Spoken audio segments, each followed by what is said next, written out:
CM કેજરીવાલને આજે કોર્ટમાં હાજર કરાશે। દારૂ કૌભાંડ કેસમાં ઈડીની ફરી પૂછપરછ શરૂ। રાહુલ ગાંધી સીએમના પરિવારને મળવા જશે। ગઈકાલે મોડી રાત્રે ધરપકડ કરી હતી।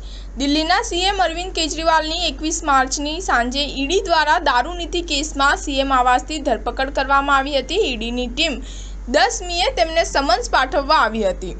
ધરપકડ બાદ કેજરીવાલને ઈડી ઓફિસ લઈ જવામાં આવ્યા હતા। આરએમએલ હોસ્પિટલથી પહોંચેલી ડોક્ટરોની ટીમે તેની સારવાર કરી હતી।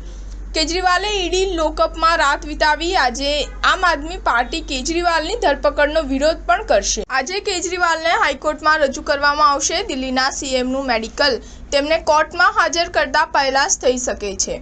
ઈડી કેજરીવાલના રિમાન્ડ મેળવવા પ્રયાસો કરશે। દિલ્હીના મંત્રી આતિશીએ કહ્યું કે કેજરીવાલ દિલ્હીના સીએમ જ રહેશે, જેલમાંથી સરકાર ચલાવશે।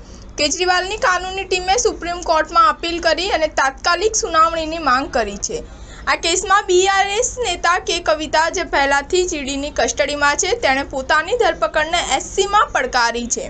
સ્ટાર ન્યૂઝ 7 હંમેશા સચ્ચાઈની સાથે।